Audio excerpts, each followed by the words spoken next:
Welcome everyone to another Linux internals episode. 222 characters should be enough for everyone, right? Because you may have noticed in the other videos what I noticed already for quite some years, that this cute smileys there of our init system that we use for a decade or two are not at the very end as they are supposed to be. And I noticed this probably already 10 years ago, but it was never that important. But even with this 1920 pixel screen on the PlayStation 3. I noticed this the other day on my other machines like the Surface and such. I do not regularly notice it because there I have a bigger console font anyway. So it was mostly noticeable with this very small, for modern standards, 16:8 console font. So the point of this video is also to show you Linux and Unix internals and such, while I may eventually want to investigate this kind of things anyway. In the default T2 installation, the scripts live in etc initd. However, we also support other Linux systems, so you could also configure it with minit or runit or whatever for embedded systems and the like. But for my servers and workstations, this regular System 5 init stuff is fine enough. At least I can debug it, and it's not as a huge operating system like construction like systemd. So if we take a look in such an init script, let's just use ntpd here. There is a title and status function. I looked into this already another week.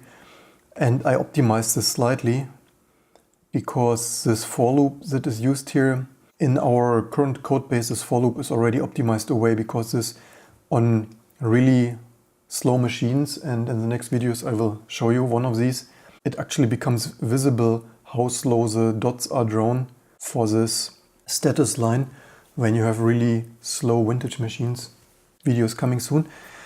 So this is only because this installation on the PS3 is older, from 10 years ago. The rest has not changed in 10 years, and I continue to investigate this. These are escape codes for switching the color and positioning. I do not remember these escape codes from the head of my mind. This probably was done over 2 decades ago, and maybe not even by myself. Maybe Clifford has done it or someone else at Rock Linux. Actually, this is, if we check this file, which actually resists in some M4 macros, status function is here, init function is here. Everything here is revision 1 when we did the initial subversion import, which was in 2003, so some soon 15 years ago. So really vintage code, and in retrospect, of course, the other week I should have immediately noticed that this 222 may be related to this positioning problem, but at that day I was thinking these are colors or something. Only when I investigated further, I could not even imagine that here could be coordinates hard-coded, because the width of the terminal is determined here with stty size, which ends up here in this w variable. Due to this, it could not even come to my mind that here could be a coordinate of 222 hard-coded, but in fact it is. So this escape bracket is positioning to the x coordinate 222. As far as I can see here, this is used to rely on the terminal behavior to stop at the end of the line. So on a normal 80 column terminal, this would then be positioned at column 80. As far as I can see, this relies on this behavior of terminals supposedly limiting and not overrunning the boundary of the right of the screen. And then the positioning works with the reversing here, as well as here for the status output. It's using the same 222. This is also color, and here's a smiley. And what surprised me while Googling, because before I realized this 222 is cursor positioning, I was actually reading the Linux kernel source code, and it's using integers there, so it appears the Linux kernel frame buffer does not have limits of 8-bit cursor positioning or such. The question is now, sometimes fixing this kind of things is not so easy. I could just increase it, let's say not 222 characters are enough for everyone.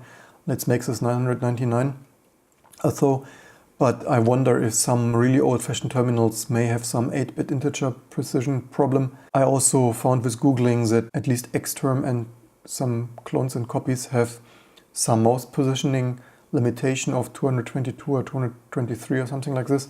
We could also use the width and substruct 2 ourselves. But right now the status function does not determine the width, and maybe we would need to move this code determining the width up here. But this kind of things. Do I really want to modify so much code now in this pretty printing of the init system? I don't really feel like messing too much with this now. By the way, if we calculate 222 multiplied by 8 pixels per character, so this is only good for 1776 wide display resolutions. And if we make this 255 to avoid overrunning all terminals, this at least would cover full HD displays with 2040 pixels. Would still not cover 4K displays, obviously.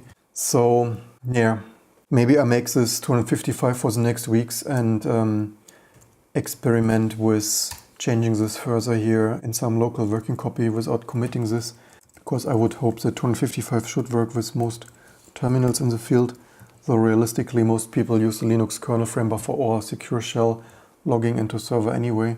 Should we must substitute this for test booting? We could actually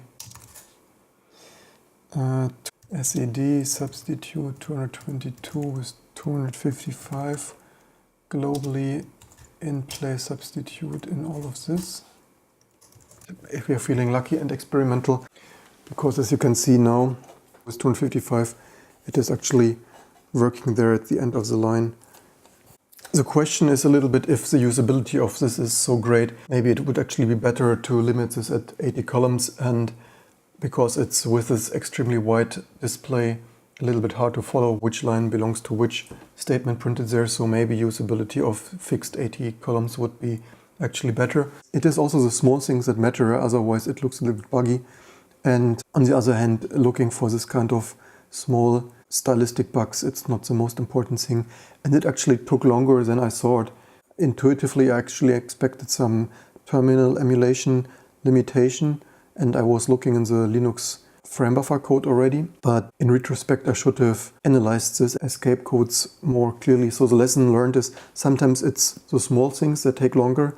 While I usually try to start looking at the root of the problem, this time my intuition fooled me a little bit and I was actually looking in the wrong place. So the lesson to take away from this is also to really start investigating at the source. My mistake was that I intuitively guessed wrong and investigated at another end of the story instead of analyzing what exactly was in front of my eyes with this print statements. I hope you learned something. Escape codes for positioning and colors, and a look at init systems, and also all the small things like init systems and even status printouts that belong in formal Linux distribution and are all the small things that operating system vendors and Linux distributions need to take care about. So yeah, if you liked it, give it a thumbs up and don't forget to subscribe for the next hardware or software videos to come.